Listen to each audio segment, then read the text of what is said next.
Hello, friend. Today, let's look together at what Jesus himself called the greatest commandments and discover how they reveal the two foundational principles of what I call the higher way. Jesus was asked a direct question: which commandment is the greatest of all? And he answered without hesitation: Hear, O Israel, the Lord our God is one Lord. And you shall love the Lord your God with all your heart, with all your soul, with all your mind, and with all your strength. This is the first commandment. And the second is like it: you shall love your neighbor as yourself. There is no commandment greater than these.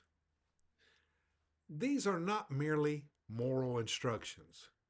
They are not religious obligations. They are revelations of reality itself.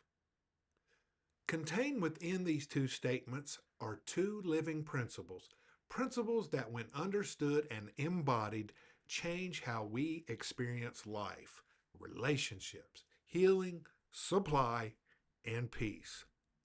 Let us take them one at a time. The first principle: God is one. Hear, O Israel, the Lord our God is one. This is the foundation. Before Jesus speaks of love, behavior, or relationships, he begins with oneness. In the higher way understanding, God is not a being among beings, not a person somewhere else, not a superhuman ruler watching from afar. Jesus defined God very clearly when he said, God is spirit. Not a spirit, spirit. Invisible, formless, infinite. The creative and sustaining principle of all life. Spirit is the life behind all life, the intelligence behind all intelligence, the presence animating from every form. And because spirit is infinite, there can be only one. This carries a powerful implication. If God is one, then there is only one power. Any other appearance of power, fear, disease, lack, conflict, authority, circumstances, exists only in perception, only as something formed by thought, only as a mental construction. In truth, nothing has power over us except the power we unconsciously assign to it. Jesus called this one Spirit Father, and then he said something revolutionary: My Father and I are one. Later, he prays not that this would be reserved for him alone, but that they all may be one as we are one. Now, this tells us something essential. God is not separate from creation. God is expressing itself as creation.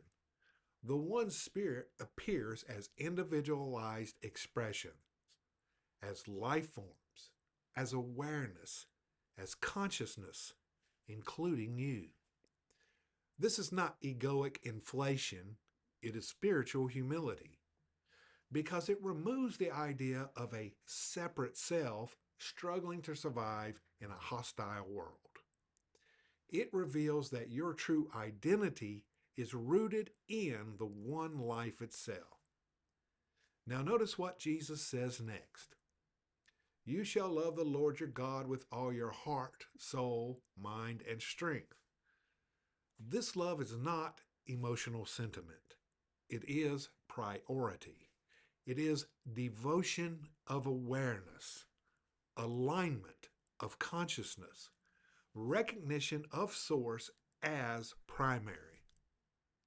This sheds light on one of Jesus' most misunderstood statements. When he said that unless one is willing to leave father, mother, brother, sister, and even one's own life for the kingdom, they're not ready for it. He was not teaching abandonment. He was not promoting withdrawal from life or relationships. He was revealing order. Put the principle first, put the presence first, put the one life first. When we place anything outside of this, relationships, roles, identities, conditions, as our source, we reverse the order. And when the order is reversed, strain follows. Paradoxically, when we put spirit first, we become a clear transparency for love, wisdom, and service in every relationship. We do not love people less, we love them more purely because we are no longer trying to get from them what only the infinite can supply. This is the first foundational principle of the higher way. There is one spirit, one power, one life, and it is the source of all that I am. The second principle, love your neighbor as yourself. Jesus immediately follows the first principle with the second. You shall love your neighbor as yourself. And he says this commandment is like the first. In other words, it flows directly from it. If there is only one spirit, and if that spirit expresses itself as individualized life, then what follows? It follows that there is, in truth, only one self appearing as many. This is why Jesus could say that what we do to another, we do to ourselves. This is not metaphorical, it is metaphysical. When I harm another, I am acting against my own being. When I judge another, I am misjudging myself. When I withhold love, I constrict my own flow of life. This brings us to non-judgment.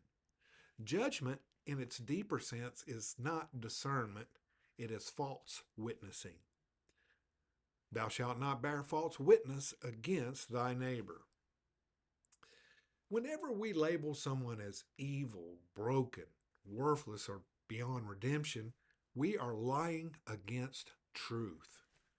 Because the truth is that same spirit animating us is animating them. Judgment always rests on appearances. Love rests on reality. Now let us be honest. From the human standpoint, loving unconditionally can feel impossible. There are moments when the personal sense of self says, I can't love this. I don't feel it. I don't have it in me.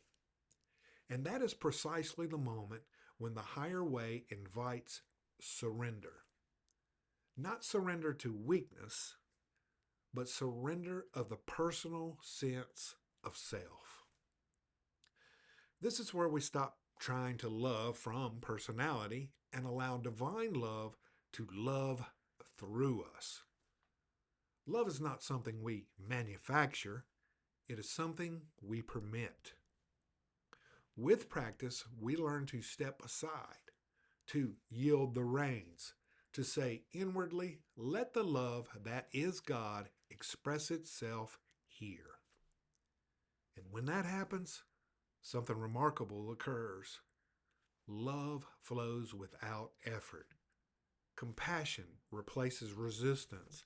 Understanding dissolves conflict. This is the second foundational principle. Because there is one life, loving another is loving myself. Living the two principles, now, how do we live this? Well, not as a rigid formula, not as a checklist, but as a living contemplation. We begin by mentally disagreeing with anything that contradicts these truths. When fear says there are many powers, we quietly disagree. When judgment says another is separate, we quietly disagree. And we agree with truth. There is one spirit. There is one power. There is one life expressing itself here. At times, this agreement may be spoken inwardly or softly aloud. At other times, it may be wordless recognition. And ultimately, we move beyond words altogether. We enter stillness. We sit quietly. We rest awareness in presence within. We listen, not for thunder, not for spectacle, but for what Scripture calls the still small voice. In the original language, this phrase is even more beautiful.